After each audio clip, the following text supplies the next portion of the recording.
The gunshot echoed through the empty streets of Willow Creek, shattering the quiet afternoon as Katherine Miller ducked behind a water trough, her heart hammering against her ribs. The year was 1876, and what had begun as a simple trip to visit her uncle's ranch had spiraled into a nightmare she could never have imagined. She peered cautiously over the edge of the trough, her honey-blonde hair falling across her face as she spotted the three men who'd been pursuing her since she'd overheard their conversation about the planned bank robbery. "Find her!" the tallest of the men shouted, his voice carrying on the dusty wind. She heard everything. "Markham will have our hides if word gets out." Katherine's breath caught in her throat as she realized she needed to move. The small frontier town of Willow Creek, Colorado, had seemed so welcoming just days ago. Now it felt like a trap closing around her. She gathered her skirts and prepared to run toward the livery stable when a rough hand clamped over her mouth.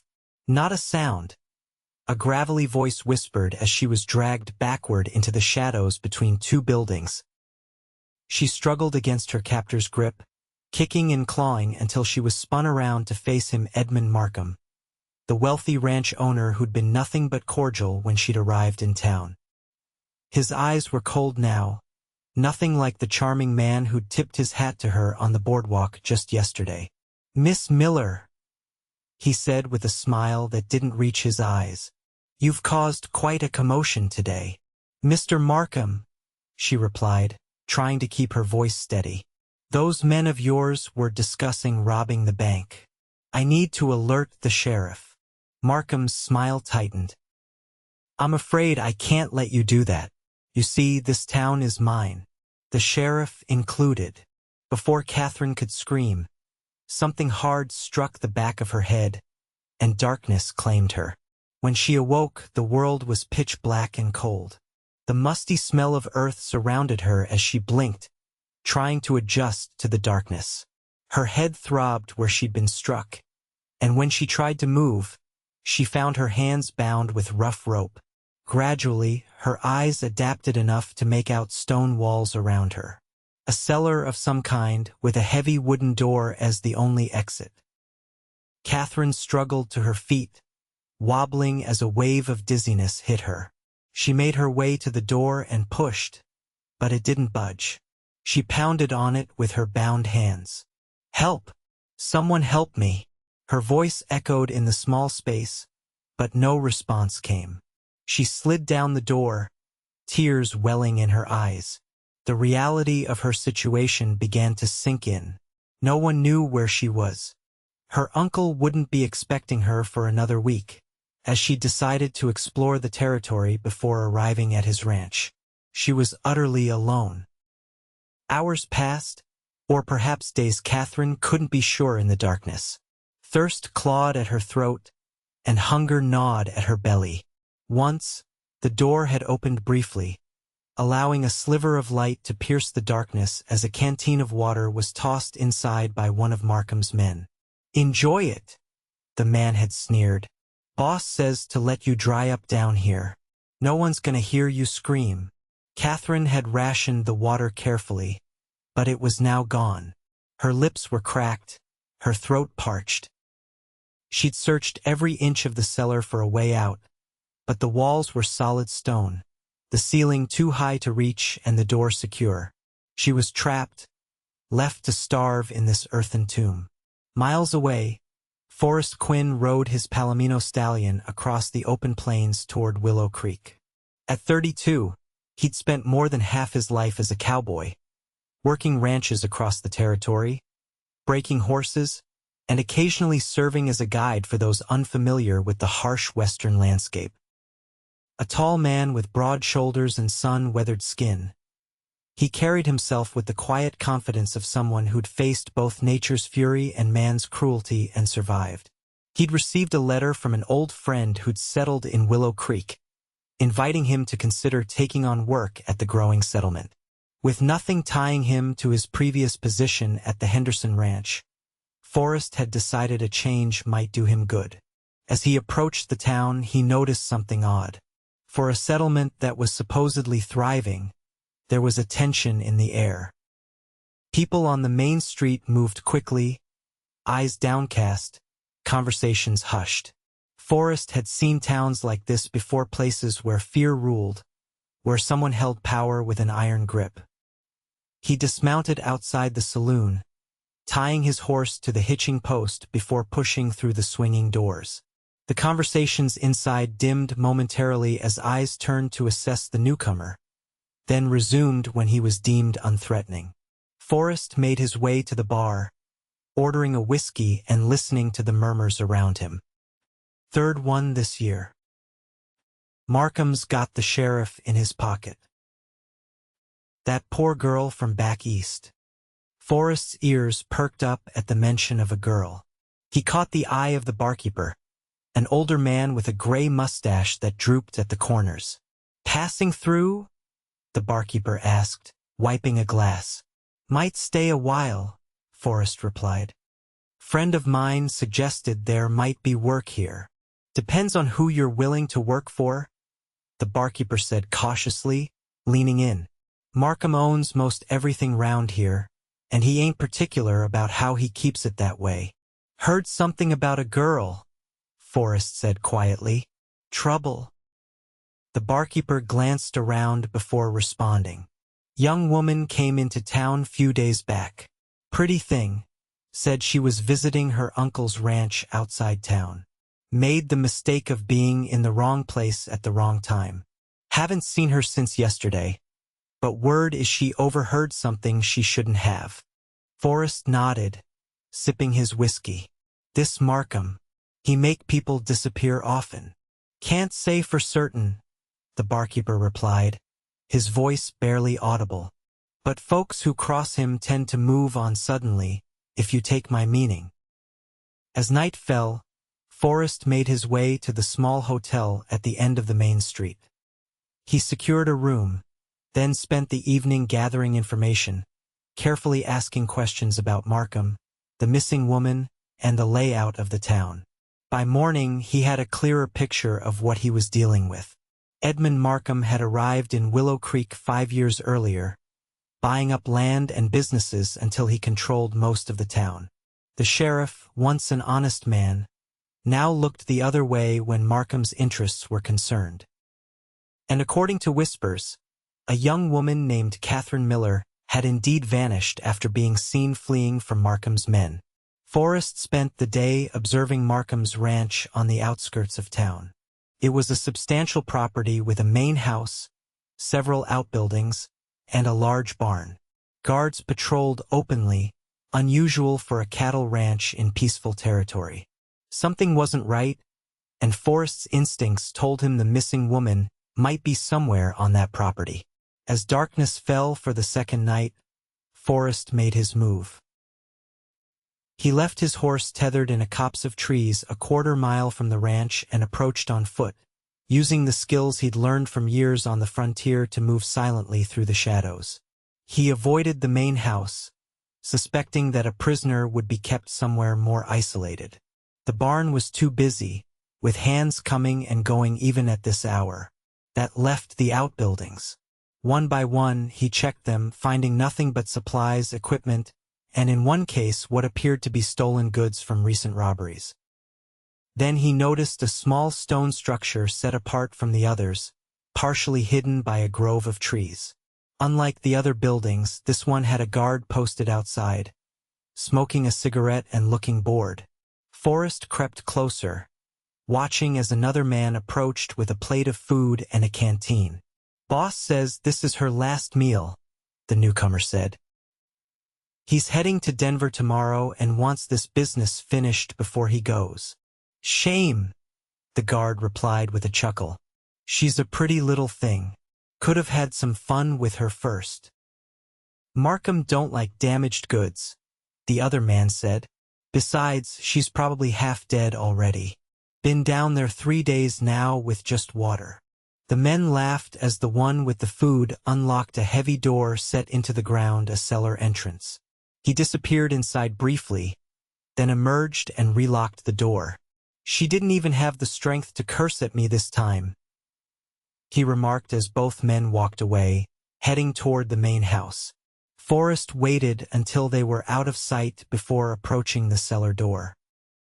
It was secured with a heavy padlock, but years of working on ranches had taught him a thing or two about locks.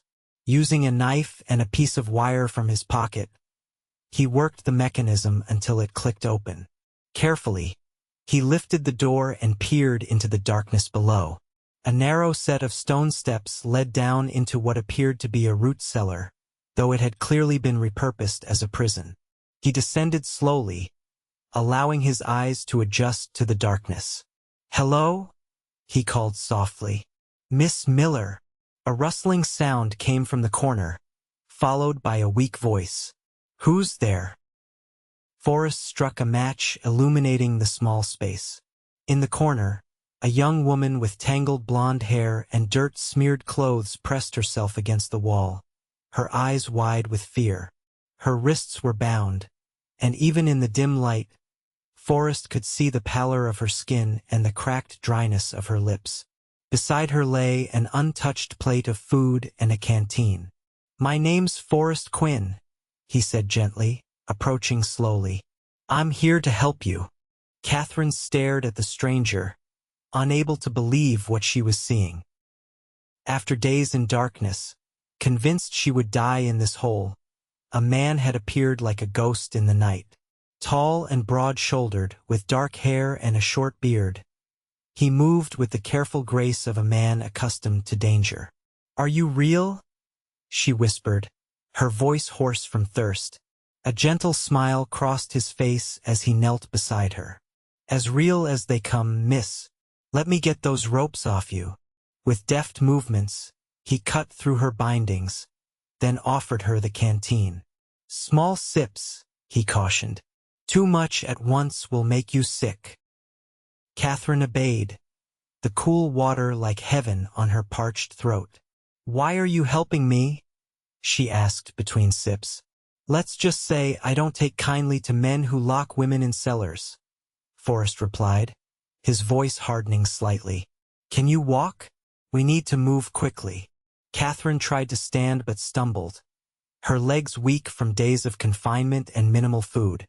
Without hesitation, Forrest swept her into his arms as if she weighed nothing at all. "Hold tight," he murmured, "and stay quiet." He carried her up the steps and into the night air. Katherine breathed deeply, the cool breeze against her face feeling like a miracle after the stale cellar air. Forrest moved with surprising stealth for such a large man, keeping to the shadows as he made his way from the property. They had just reached the tree line when shouts erupted behind them.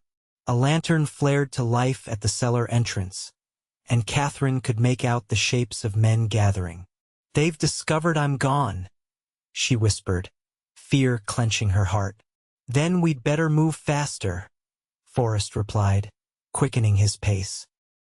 They reached his horse, and he helped her into the saddle before mounting behind her. With a click of his tongue, the Palomino surged forward into the darkness, carrying them away from Markham's ranch and the men now beginning to search the grounds. Katherine leaned back against Forrest's broad chest, exhaustion overwhelming her now that the immediate danger was past. She felt his arms secure around her waist, keeping her from falling as the horse galloped across the open land. "Where are we going?" she managed to ask. "I've got a friend with a cabin in the foothills," Forrest replied, his deep voice rumbling in his chest. "We'll be safe there until we figure out our next move." Katherine nodded, too tired to question further. Despite the danger, despite not knowing this man who had rescued her, she felt safer than she had in days. As the rhythmic motion of the horse lulled her toward sleep, her last conscious thought was that perhaps she hadn't been as alone as she'd feared. Dawn was breaking when they reached the cabin, a small but sturdy structure nestled among pine trees with a view of the mountains beyond. Forrest dismounted first, then carefully lifted Katherine from the saddle. She had drifted in and out of consciousness during their journey, the exhaustion and dehydration taking their toll. The cabin was simple inside one main room with a stone fireplace, a small kitchen area, and a curtained-off section that presumably held a bed. Forrest carried Katherine to a worn but clean sofa near the fireplace and gently laid her down. "Rest here," he said, pulling a blanket over her. "I'll get a fire going and find you something to eat." Katherine watched through half-lidded eyes as he moved efficiently around the cabin, starting a fire, filling a kettle with water from a barrel in the corner, and retrieving supplies from various shelves. There was something comforting in his quiet competence, in the way he moved with purpose but without wasted motion. "Your friend won't mind us being here?" she asked, her voice still rough. Forrest glanced back with a slight smile. "He's been gone 2 years now. Headed to California for gold. Left me the key in case I ever needed a place to lie low." Soon, the fire was crackling cheerfully, filling the cabin with warmth and light. Forrest brought her a cup of broth, helping her sit up to drink it. "Small sips," he reminded her. "Your body needs to adjust." Katherine nodded, gratefully accepting the warm liquid. As strength gradually returned, she became more aware of her appearance. Her dress was filthy and torn, her hair a tangled mess, and she could only imagine how she must smell after days in that cellar. "I must look a fright," she murmured, embarrassed. Forrest shook his head. "You look like someone who survived, Miss Miller. There's nothing frightful about that." His words, spoken simply and without flattery, warmed something inside her that had nothing to do with the broth. "Katherine," she said. "Please call me Katherine." "Katherine?" he repeated, and somehow her name sounded different in his deep voice. "There's a stream behind the cabin with a bathing pool. When you're feeling stronger, you can clean up there. I've got some spare clothes that'll be too big, but they're clean." True to his word, once she'd finished the broth and rested a bit longer, Forrest showed her to a secluded pool formed by the stream. He left her with soap, towels, and clothes, promising to remain within earshot but out of sight to give her privacy. The cold water was shocking at first, but as Katherine scrubbed away days of dirt and fear, she felt increasingly human again. She washed her hair twice, combing through the tangles with her fingers, and scrubbed her skin until it glowed pink. The men's clothing Forrest had provided, a cotton shirt and trousers, swam on her smaller frame, but she rolled up the sleeves and used a piece of rope as a belt, feeling cleaner and more comfortable than she had in days. When she returned to the cabin, she found Forrest had prepared a more substantial meal: beans, bacon, and cornbread that smelled heavenly. They ate in companionable silence for a while before Katherine finally voiced the question that had been on her mind. "Why did you rescue me? You don't even know me." Forrest considered her question as he set down his fork. "I've seen what happens when good people do nothing," he said finally. 10 years ago, I watched a town turn its back on a family being terrorized by a land grabber not unlike your Mr. Markham. By the time anyone stepped in, it was too late. There was a depth of pain in his eyes that suggested personal involvement, but Katherine didn't press. Instead, she asked, "What happens now?" "Markham will be looking for us." "We rest today," Forrest replied. "Tomorrow we start planning.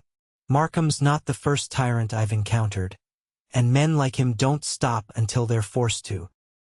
"The sheriff won't help," Katherine said bitterly. "He's in Markham's pocket." "Then we'll have to find help elsewhere," Forrest said simply. "The territorial marshal has jurisdiction over the sheriff. If we can get word to him about what's happening in Willow Creek, the kidnapping, the planned robbery you overheard, he might intervene." Katherine nodded slowly. It made sense, but something else worried her. "The nearest marshal's office is in Denver, 3 days' ride from here. Markham mentioned he's heading there tomorrow. What if he reaches the marshal first with some fabricated story about me?" Forrest's expression grew thoughtful. "You're right. We need evidence. Something concrete the marshal can't ignore." He eyed her curiously. "Exactly what did you overhear that day?"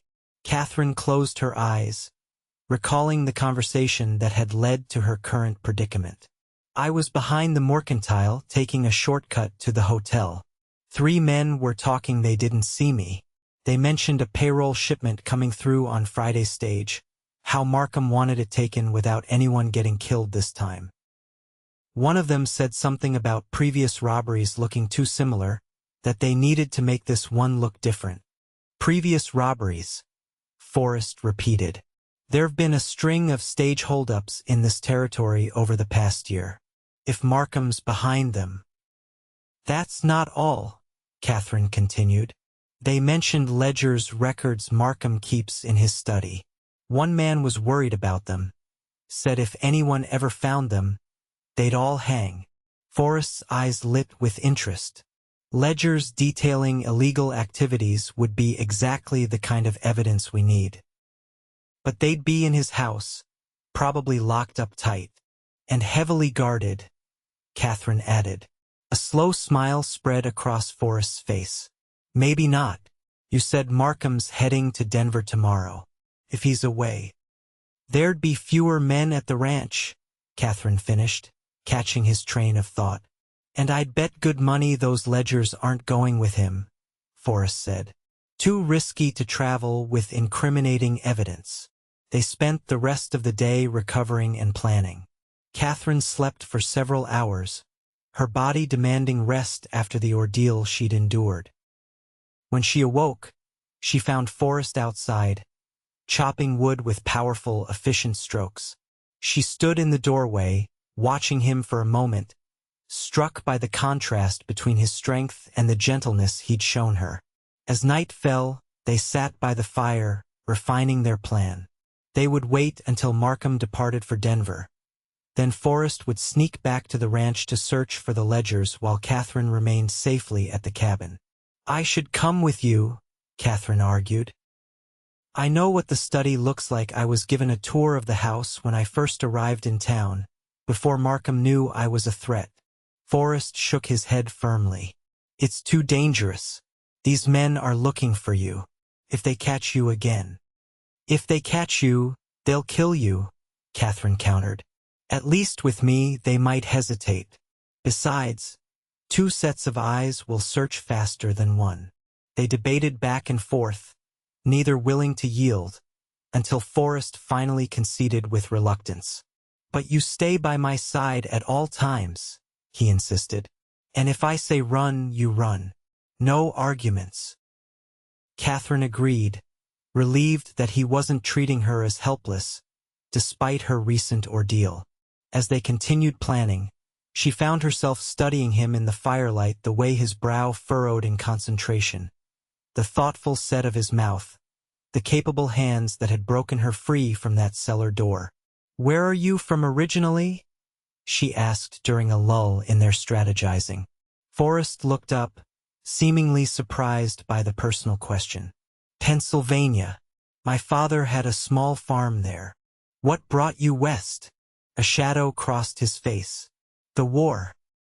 After Gettysburg, I couldn't. I needed open spaces, somewhere the memories weren't so thick on the ground. Katherine nodded, understanding without needing details. Many had fled west after the Civil War, seeking new beginnings away from devastated landscapes and painful memories. And you? Forrest asked. What brings a young woman from back east to Colorado territory alone? I'm not as young as I look, Katherine said with a small smile. I'm 26, and I've been taking care of myself since I was 18. My parents died of influenza one after the other. I worked as a schoolteacher in Ohio for years, saving every penny. My uncle wrote about the opportunities out here, about the beauty of the land. She trailed off, looking toward the window where stars were becoming visible in the darkening sky. It is beautiful, Forrest agreed softly. Worth fighting for. Katherine met his gaze, something unspoken passing between them. Yes, she said. It is. They slept in shifts that night, neither fully trusting that Markham's men wouldn't track them to the cabin. Katherine took the bed while Forrest insisted on the chair near the door, his rifle across his knees. When it was her turn to watch, she found herself studying his sleeping form, the way his features softened in repose, making him look younger and less careworn. Morning came with a light rain that murmured against the cabin roof. They ate a simple breakfast, then Forrest saddled his horse while Katherine dressed in her own clothes, which Forrest had washed and hung to dry overnight. They were still slightly damp but cleaner than they'd been in days. "We'll circle around to approach the ranch from the ridge," Forrest explained as they mounted up, Katherine sitting behind him. "It'll give us a good view to make sure Markham's really gone before we move in." The journey back toward Willow Creek was tense, both of them alert for any sign of pursuit. They avoided the main trails, keeping to wooded areas where possible, the horse picking its way carefully across the rain-dampened terrain. By midday, they had reached the ridge overlooking Markham's ranch. From their vantage point, they could see activity in the yard below, men loading bags onto a carriage as a well-dressed figure supervised. Even at a distance, Katherine recognized Markham's imperious stance. "Looks like he's getting ready to leave," Forrest murmured, passing a spyglass to Katherine. She took it, focusing on the scene below. "That's him, and he's taking 2 of his men with him." She continued watching as Markham entered the carriage, which then rolled away down the long drive toward town. "That leaves maybe 4 or 5 men at the ranch," Forrest noted. "Still not great odds." "But better than if Markham were there," Katherine replied. "And we have surprise on our side." They watched a while longer, observing the patterns of the remaining men. 2 appeared to be regular ranch hands, focusing on livestock and barn chores. The others were clearly guards, men with gun belts who patrolled the perimeter of the property with purpose. "We'll wait until dark," Forrest decided. "The regular hands will be gone by then, and the guards will be easier to avoid." They retreated to a sheltered spot in the trees, tethering the horse where it could graze on the sparse mountain grass. As they settled in to wait, Katherine felt a mixture of fear and determination. The man who had ordered her death was temporarily gone, but they were about to walk into the lion's den nonetheless. "You can still change your mind," Forrest said quietly, as if reading her thoughts. "Stay with the horse while I go down." Katherine shook her head. "We're in this together now. Besides, you saved my life. I owe you this." "You don't owe me anything," he replied, his gaze intense. "I didn't help you to create a debt." "I know," she said simply. "That's why I want to help." Something shifted in Forrest's expression, a softening around the eyes, a slight curve of his lips that wasn't quite a smile but conveyed appreciation nonetheless. They lapsed into comfortable silence as the afternoon wore on, sharing jerky and hardtack from Forrest's saddlebags. As darkness fell, they made their final preparations. Forrest checked his revolver and tucked a knife into his boot. Katherine gathered her skirts, tying them up slightly to allow for easier movement. Her heart was pounding, but her hands were steady. "Remember," Forrest said as they prepared to descend the ridge, "if anything goes wrong, we meet back at the cabin. If I'm not there by dawn, don't wait for me. Take the horse and ride for Denver." Katherine wanted to argue, to insist she wouldn't leave him behind, but she recognized the practicality of his instructions. Instead, she nodded, meeting his gaze squarely. "The same goes for you. If we're separated and I don't make it back, don't risk yourself trying to find me." Forrest's jaw tightened, and for a moment she thought he might refuse, but then he gave a curt nod. "Let's make sure it doesn't come to that." They made their way down the ridge, moving slowly in the darkness, staying low to the ground. As they approached the ranch, they paused at the edge of the trees, observing. Lamps burned in the main house windows, and occasionally a guard would pass by, making rounds of the property. "The study is on the ground floor, east side of the house," Katherine whispered. "There's a window that might be accessible from the side garden." Forrest nodded, and they began to move again, staying in the shadows, freezing whenever a guard passed nearby. It took nearly half an hour to reach the side of the house Katherine had indicated, but they made it without being spotted. The window was closed but unlatched, and Forrest eased it open with barely a sound. He helped Katherine through first, then followed, both of them crouching beneath the window once inside. They were in a well-appointed study, with bookshelves lining the walls, a large desk dominating the center of the room, and leather chairs arranged before a cold fireplace. Lamplight from the hallway spilled under the door, providing just enough illumination to see. The ledgers would likely be in a safe or locked drawer, Forrest murmured, moving toward the desk. Katherine nodded, beginning to search the bookshelves, running her fingers along the spines, looking for anything that might be out of place. Meanwhile, Forrest examined the desk, checking each drawer methodically. "Locked," he whispered, indicating the bottom drawer. Taking out his knife, he worked it into the gap between drawer and frame, jiggling carefully until something clicked and the drawer slid open. Inside was a stack of ledger books, their leather covers worn from handling. Forrest pulled them out, laying them on the desktop and opening the first one. Katherine joined him, both of them bending over the books. The entries were coded, but not cleverly enough to disguise their nature completely. Dates aligned with known stage robberies, amounts matched reported stolen payrolls, and initials beside each entry appeared to indicate who had participated. "This is it," Katherine breathed. "Proof of everything." Forrest nodded grimly, gathering the ledgers. "Let's take them all." The marshal can sort through. The door to the study swung open suddenly, light flooding the room as a man stood silhouetted in the doorway. "What the hell?" he growled, reaching for his gun. Forrest moved with lightning speed, lunging forward and driving his shoulder into the man's midsection before he could draw. They crashed to the floor in the hallway, the guard's head striking the wooden boards with a dull thud that left him momentarily dazed. "Run!" Forrest called to Katherine, grappling with the guard who was rapidly recovering. But it was too late for a clean escape. Shouts echoed through the house as other guards responded to the commotion. Katherine grabbed the ledgers, stuffing them into a satchel she found hanging on a chair, and rushed to help Forrest, who had managed to knock the guard unconscious but now faced two more men rushing down the hallway, guns drawn. "This way!"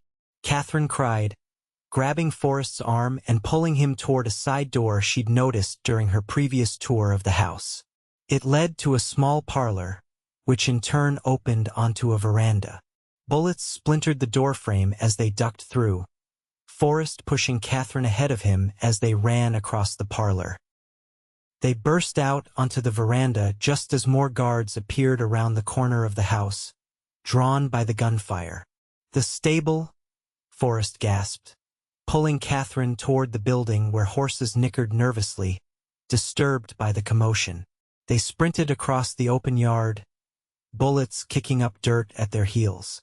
Katherine clutched the satchel of ledgers to her chest, her breath coming in ragged gasps as they reached the stable door. Forrest wrenched it open, and they tumbled inside. Without hesitation, Forrest moved to the nearest stall, where a saddled horse stood, ready, likely prepared for one of the guards. He helped Katherine mount, handed her the satchel, then moved to another stall for a second horse. "Go!" he urged as the stable door crashed open behind them. "Ride for the ridge. I'll be right behind you." Katherine hesitated only a moment before spurring her horse forward, charging through the back door of the stable as gunfire erupted once more. She glanced back to see Forrest mounting his own horse, returning fire with his revolver before following her into the night. They rode hard, the horses' hooves thundering across the open ground toward the tree line that marked the beginning of the ridge. Behind them, shouts and more gunfire indicated pursuit. Katherine bent low over her horse's neck, urging it to greater speed, the satchel of ledgers bouncing against her side. The trees loomed ahead, a darker shadow against the night sky. As they reached them, Katherine reined in slightly, navigating the more treacherous terrain. She looked back, relieved to see Forrest still behind her, though he seemed to be listing slightly in the saddle. "Forrest?" she called back, worry spiking through her. "Keep going," he responded, his voice tight with what she suddenly realized was pain. Ignoring his instruction, Katherine pulled her horse to a stop, waiting for him to catch up. As he drew alongside her, she could see a dark stain spreading across his left side. "You're hit," she gasped. "It's not bad," he grimaced. "Bullet grazed me. We need to keep moving." Katherine knew he was downplaying the injury, but the sounds of pursuit were growing closer. They had no choice but to continue. They rode deeper into the trees, climbing the ridge, the terrain growing steeper and more difficult. Behind them, their pursuers were having similar troubles. The sounds grew more distant as the guards struggled with the unfamiliar terrain in darkness. Eventually, Katherine and Forrest reached the spot where they'd left Forrest's Palomino earlier that day. "We need to split up," Forrest said, dismounting carefully, one hand pressed to his wounded side. "They'll be expecting us to head back to town or toward Denver. If we go in different directions, at least one of us has a better chance of getting the ledgers to the marshal." "No," Katherine said firmly, dismounting as well. "You're injured. I'm not leaving you." "Katherine, no," she repeated, moving to examine his wound in the dim moonlight. "This needs tending, and you can barely stay in the saddle. We go together back to the cabin. It's the last place they'll look, and you can recover there." Forrest looked like he wanted to argue, but the pain and blood loss were taking their toll. Finally, he nodded. "The cabin. But if they find us there?" "They won't," Katherine said with more confidence than she felt. "Now let me help you onto your horse. I'll tie the other two to follow." With some difficulty, she helped Forrest mount the Palomino, then secured the reins of the other horses to its saddle. She mounted behind Forrest, one arm around his waist to steady him, the other holding the reins. "Stay with me," she murmured as they set off, feeling him lean heavily against her. "I'm not going anywhere," he replied, his voice a rough whisper. "Not without you." The journey back to the cabin was slow and tense. Several times, Katherine feared Forrest would lose consciousness, but each time she spoke to him, he responded, his voice growing weaker but still determined. The stolen horses followed obediently, their presence both a burden and an asset they might help throw off pursuit, but they also made the group more visible. Dawn was breaking when they finally reached the cabin. Katherine helped Forrest inside, easing him onto the bed before tending to the horses. She unsaddled all three, rubbing them down quickly before turning them into the small corral behind the cabin. If anyone came looking, 3 horses where there should be one would immediately raise suspicions, but she couldn't bring herself to set them free either. Back inside, she found Forrest attempting to remove his blood-stained shirt, his face pale with pain. Katherine rushed to help him, gently easing the fabric away from the wound. The bullet had carved a furrow along his ribs, painful and bloody, but not life-threatening if infection could be prevented. "You're lucky," she said, retrieving a basin of water and clean cloths. "An inch to the right and it would have been much worse." "I've always been lucky," he replied with a weak smile that turned into a grimace as she began cleaning the wound. Katherine worked methodically, washing away blood and dirt before applying a poultice of herbs she found in the cabin's meager medical supplies. She bound the wound with strips torn from a clean shirt, her movements gentle but efficient. "You've done this before," Forrest observed, watching her work. "My father insisted I learn basic medicine," she explained. "Said a woman alone needed to know how to care for herself and others. Wise man." "He was," Katherine agreed, helping Forrest lie back against the pillows, Rest now. I'll keep watch. But exhaustion was catching up to her as well. Once she was certain Forrest was comfortable, she settled into the chair beside the bed, the satchel of ledgers clutched protectively in her lap. Despite her intention to remain alert, the events of the past days soon overwhelmed her, and she drifted into an uneasy sleep. She awoke to the sound of rain pattering against the cabin roof and the realization that someone had placed a blanket over her as she slept. Looking up, she found Forrest watching her from the bed, his color better than it had been earlier. "You should have woken me," she said, straightening in the chair. "You needed rest as much as I did," he replied. "Besides, I've been listening. No one's approached the cabin." Katherine moved to check his wound, finding it clean and less inflamed than she had feared. "The bleeding has stopped," she noted with relief. "How do you feel?" "Like I've been kicked by a particularly angry mule," Forrest admitted. "But I'll live." They spent the day recovering, taking turns keeping watch at the windows. Katherine examined the ledgers more carefully, confirming what they had glimpsed in Markham's study: detailed records of robberies, bribes, and other illegal activities spanning more than 3 years.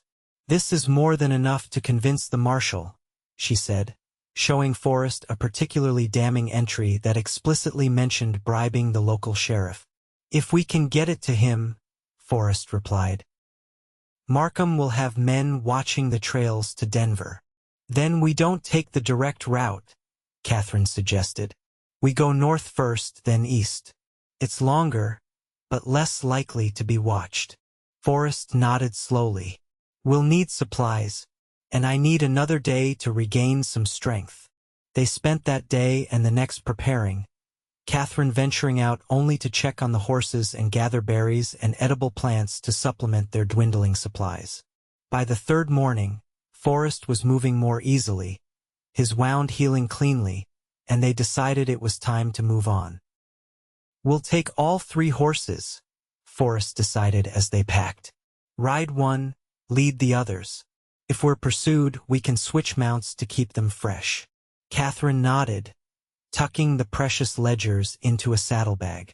As she worked, she found herself studying Forrest covertly, noting the careful way he moved to protect his injured side, the thoughtful furrow of his brow as he planned their route, the gentle hands that cared for the horses with such consideration. In just a few days, this man had risked his life for her, a stranger. He'd shown kindness, courage, and a quiet strength that she found increasingly compelling. And now they were about to embark on a dangerous journey together, one that might end in justice or tragedy or something in between. "Ready?" Forrest asked, catching her gaze. Katherine nodded, suddenly aware that whatever happened, she was exactly where she wanted to be. "Ready." They set out as the sun crested the eastern mountains, casting long shadows across the land. Their plan was to travel parallel to the main trail, keeping to higher ground where they could spot potential pursuit, making their way steadily toward Denver and the territorial marshal's office. The first day passed without incident, though they remained vigilant, stopping often to scan their back trail for signs of followers. They made camp that night in a sheltered gully, building only the smallest of fires to cook a meager supper before extinguishing it completely. As they sat in the growing darkness, side by side beneath a shared blanket for warmth, Katherine found herself speaking of things she rarely discussed.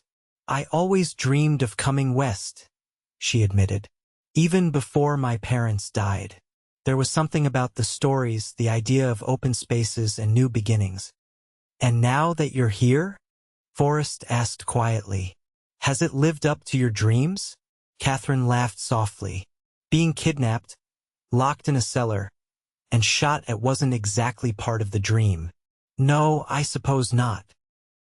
But," she continued more seriously, "there have been other parts that were unexpected in better ways." She glanced at him, finding his eyes on her, warm and attentive in the starlight. "Like what?" he asked, his voice low. Like meeting someone who would break down a cellar door for a woman he'd never met, she replied. Like discovering my own strength when faced with challenges I never imagined. Forrest's hand found hers in the darkness, his calloused fingers entwining with her smoother ones. You are remarkably strong, Katherine Miller. Brave, too. Most women would have been broken by what you endured. Not broken, she said softly. Bent, perhaps. Frightened, certainly. But not broken. They sat in companionable silence after that, hands still joined, until it was time to sleep. As on previous nights, they took turns keeping watch, though both were exhausted enough that staying awake was a challenge. Dawn broke clear and cool, and they set out again, making good progress through the morning. Around midday, as they paused to rest the horses beside a small creek, Forrest suddenly tensed, his gaze fixed on the horizon behind them.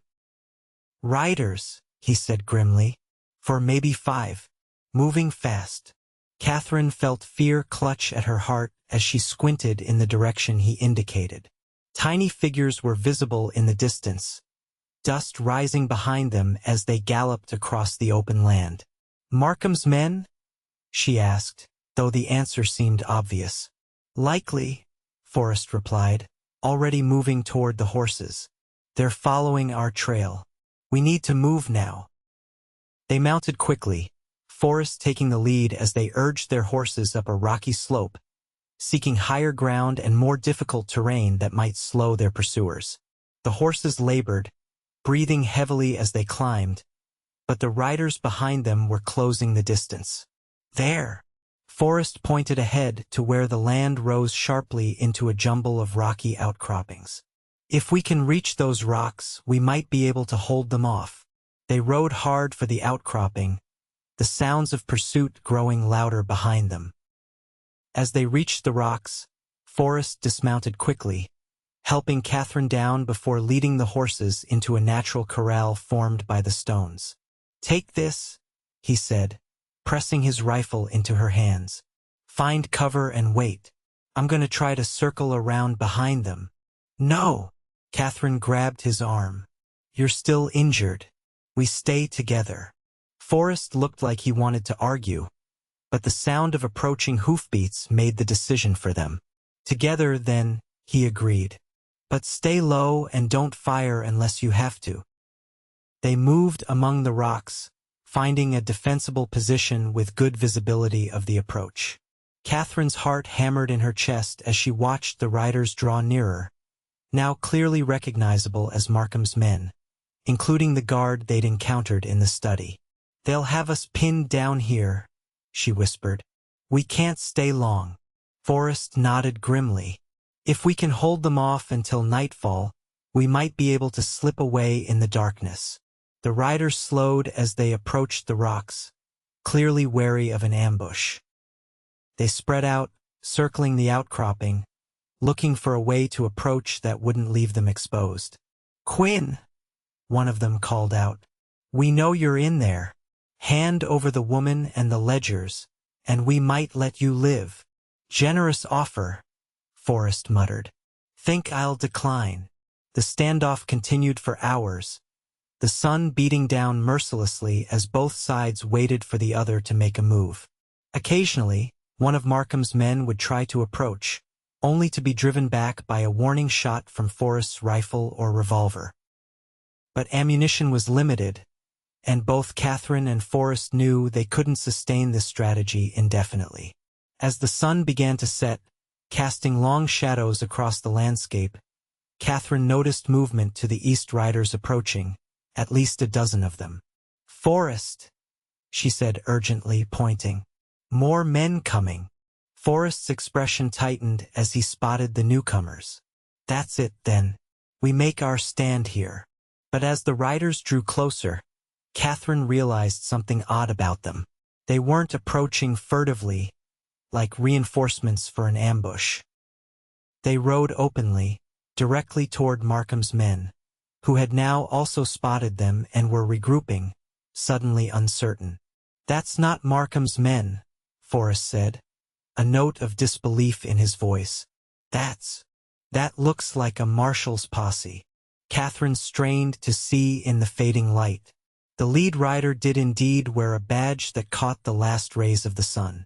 Behind him rode a mixture of men, some in the uniform of deputy marshals, others in civilian clothes, but all armed and purposeful. Markham's men seemed to recognize the threat at the same moment. They wheeled their horses, preparing to flee, but the posse was riding hard, cutting off their escape routes. Within minutes, the guards were surrounded, hands raised in surrender as the marshal's men trained rifles on them. "Is anyone up there?" A voice called toward the rocks where Katherine and Forrest remained hidden. Forrest hesitated, then stood cautiously, keeping his weapon ready. "Who's asking?" The man with the badge urged his horse forward. "Marshal James Cooper, United States Territorial Court. We're looking for a Miss Katherine Miller and possibly a man named Forrest Quinn." Katherine rose to stand beside Forrest, hope and suspicion warring within her. "How do you know our names?" "A Mr. Edmund Markham lodged a complaint in Denver," the marshal replied. "Said you'd stolen valuable business records from his home. Seemed mighty eager to have you found." His expression suggested he didn't fully believe Markham's story. "When we started asking questions around town, folks got nervous. One old barkeeper finally told us a different version of events." Forrest and Katherine exchanged glances before carefully making their way down from their position, still wary but increasingly hopeful. "We have those business records," Forrest said as they approached the marshal. "They're evidence of multiple stage robberies, bribery of law enforcement, and at least one kidnapping." He gestured to Katherine. "Miss Miller here was locked in a cellar and left to starve after she overheard plans for another robbery." Marshal Cooper's eyes narrowed. "Serious accusations. I'd need to see this evidence." Katherine retrieved the satchel from their supplies, handing it over. "It's all here. Dates, amounts, initials of participants." Markham kept meticulous records. The marshal examined the ledgers briefly, then nodded to one of his deputies. "Enough here to warrant a full investigation." Markham's being held in Denver on suspicion, already something about his story didn't sit right with me from the start. Relief washed over Katherine like a cool rain after drought.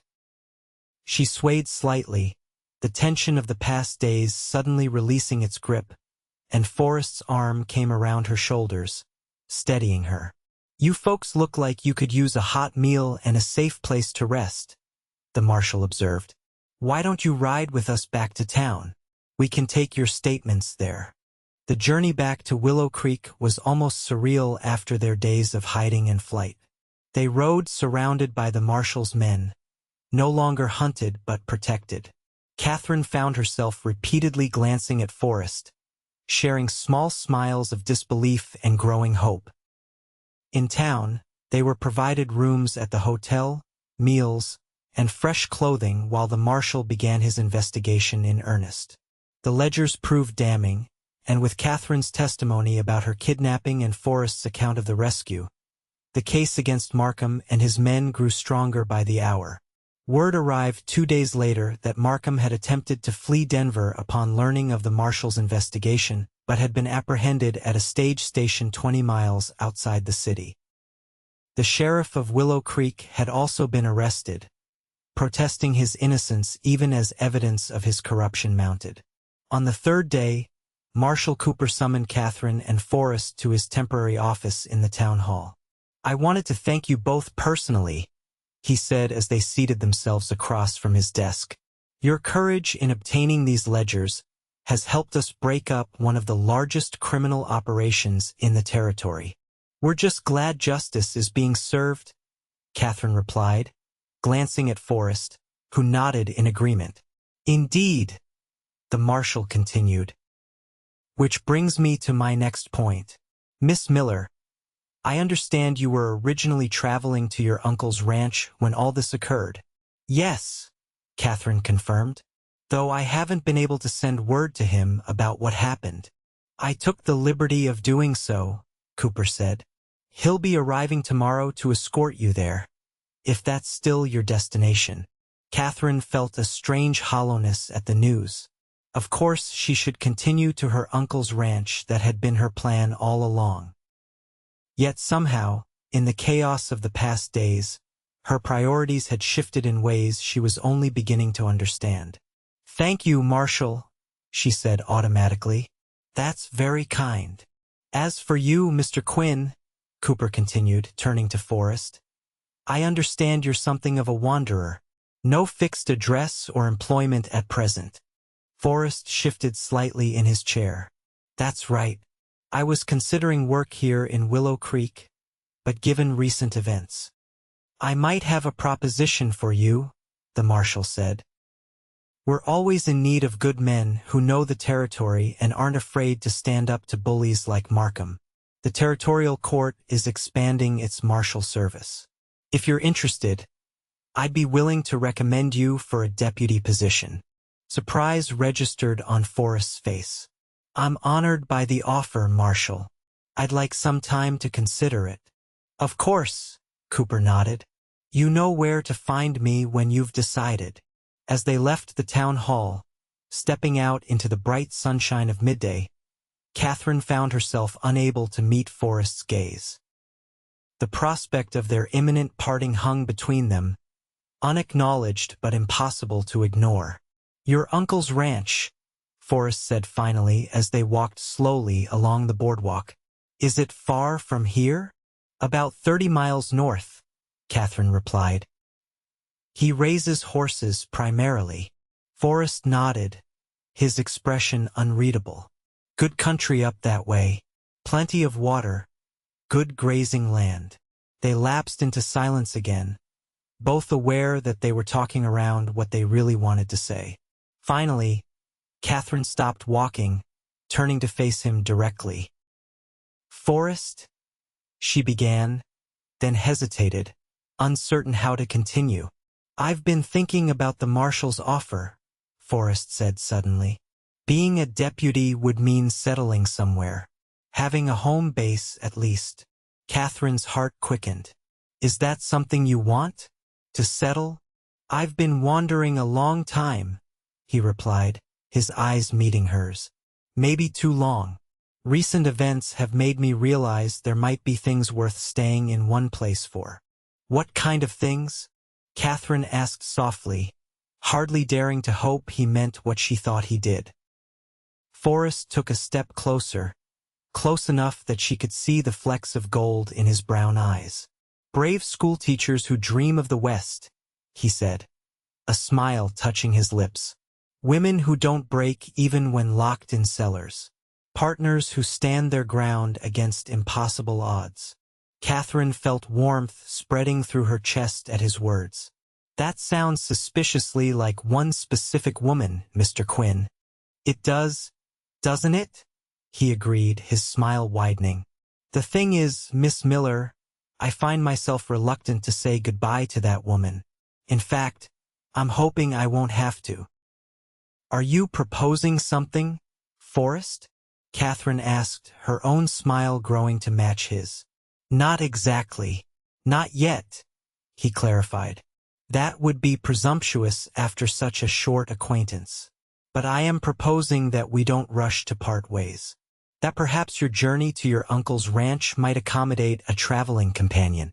That we might see where this road leads us, given a little more time."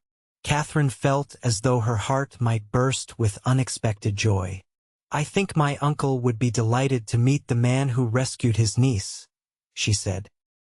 "And I happen to know he's always looking for good hands who understand horses." "Is that so?" Forrest's eyes crinkled at the corners. "And how might he feel about a deputy marshal who understands horses? One who might need to ride out on official business now and then, but who always comes back to a certain horse ranch. To a certain schoolteacher who might be teaching at the local school by then." "I think," Katherine said, reaching out to take his hand, "he would consider that man family. As would his niece." Forrest's fingers tightened around hers. "Then it seems we have a plan, Miss Miller." "Indeed we do, Mr. Quinn," she replied, feeling as though she'd finally found what she'd been seeking when she journeyed west, not just open spaces and new beginnings, but a partner with whom to share them. The following day, Catherine's uncle arrived as promised. A robust man in his 50s with kind eyes and a firm handshake. He embraced Katherine warmly before turning to assess Forrest with the careful eye of a man accustomed to judging character. "So you're the cowboy who broke down the cellar door and carried my niece to safety," he said, extending his hand. "James Miller. I'm in your debt, young man." "Forrest Quinn," Forrest replied, clasping the offered hand. "And no debt is necessary.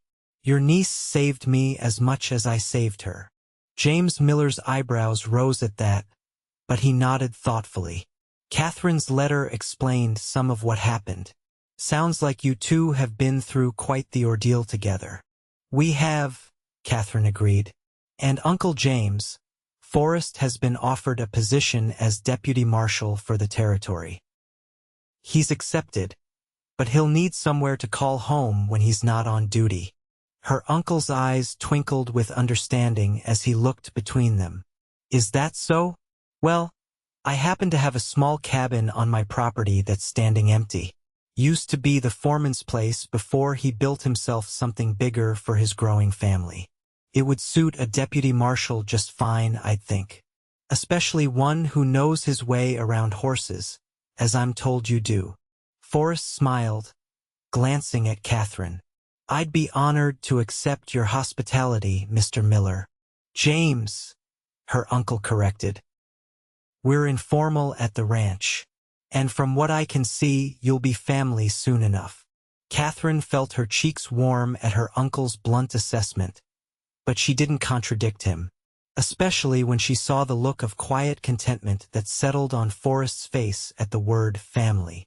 3 days later, they departed Willow Creek together, Katherine, Forrest, and James Miller leaving behind a town in transition. With Markham and his corrupt sheriff removed, the citizens were beginning to reclaim their community, electing a new town council and welcoming the temporary presence of the marshal's office as the full extent of Markham's crimes was uncovered. As they rode north toward the Miller Ranch, Katherine couldn't help reflecting on how much had changed in such a short time. She had arrived in Willow Creek a solitary traveler, eager to begin a new chapter in her life, but uncertain of what it would hold. She'd faced terror and despair in that dark cellar, convinced her journey would end before it had truly begun. Instead, her darkest hour had led to an unexpected light, a man who had broken down the door not just of her prison, but of the protective walls she'd built around her heart since losing her parents. A man who rode beside her now, his eyes occasionally meeting hers with a warmth that promised a future neither of them had anticipated. The path ahead would not be easy. Forrest's duties as deputy marshal would take him away at times, into dangers she could only imagine. The territory was still wild in many ways, with challenges and hardships that would test them both. But as they crested a hill and the Miller Ranch came into view, a sturdy house nestled in a green valley, horses grazing in fenced pastures, mountains rising majestically beyond, Katherine felt a certainty she had never known before. This was where she belonged. Not just on this land, in this territory, but beside this man who had risked everything for a stranger, who had carried her from darkness into light, whose quiet strength and gentle heart had become as essential to her as breathing. As if sensing her thoughts, Forrest drew his horse alongside hers, reaching across to take her hand. "Home?" he asked simply, his eyes on the peaceful scene before them. Katherine smiled, squeezing his fingers. "Home," she agreed, "for both of us." And together, they rode down into the valley, toward a future bright with promise and a love forged in the crucible of danger, but destined to flourish in peace. The cellar door that had once imprisoned her had become, in its breaking, a gateway to everything she had ever wanted but never dared to dream.